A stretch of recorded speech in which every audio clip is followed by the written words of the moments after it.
But can you explain to me this idiocy about a tenth of England's farmland is going to be rewilded to meet climate targets? This is lunacy. Beautiful English countryside, the most beautiful countryside in the world. That lunatic Ed Miliband and Labor are handing 10% of it over to solar farms and rewilding weeds and all this eco garbage, Matt.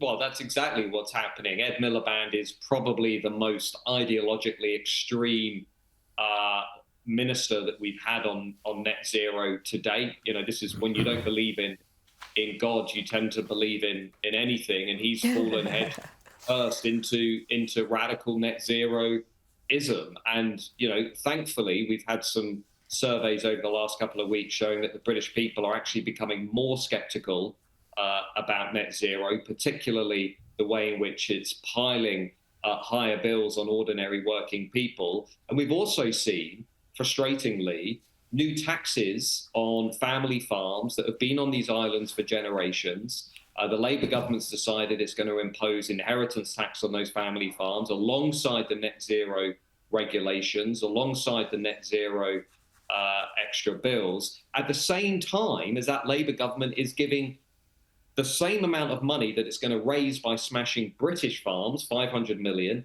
it's giving 500 million to climate initiatives across Africa and South America. Oh, well, so there's a kind of real sense that this Labour government is certainly not on the side of the working man and woman, but it's definitely not on the side of British farming. And that's why we've got more tractors than ever in Westminster protesting almost on a weekly basis. Because I tell you, you won't feel this necessarily in Australia, but there is a political revolution that is about to happen in this country. Everybody can feel it. All the key groups in this coalition, the farmers, the workers, the small towners, the pensioners, they're all utterly fed up with this Labour government, which is why we're seeing these remarkable shifts in the polling.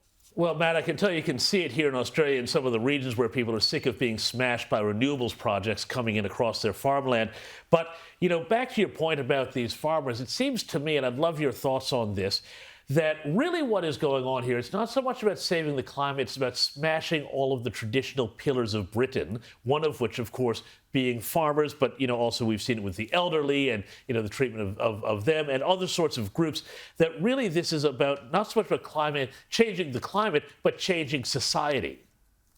Yeah, I mean, I'd go a little bit even further. I mean, our greatest conservative philosopher, Roger Scruton, once called it the culture of repudiation. Yes. He said essentially what you get among the elite class is a culture of repudiation. They repudiate everything that makes those nations distinctive, their history, their identity, their collective memory. He also used the term oikophobia, a sort of hatred of your own people.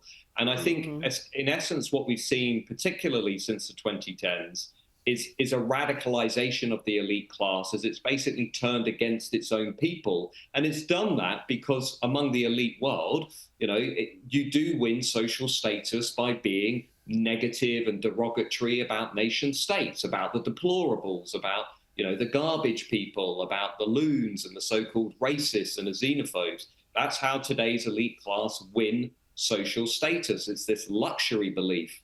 And Rob Henderson, an academic from Cambridge, had this idea that, you know, 50 years ago, the elite accrued status through money, through wealth and estates, whereas today they've tried unsuccessfully to win social status by looking down on their own people and winning applause from other members of that elite class. And I think that's what's going on. The only problem they've got is the forgotten majority aren't going to go along with it. They're saying, well, look, we love our country, we love our history, we love our culture.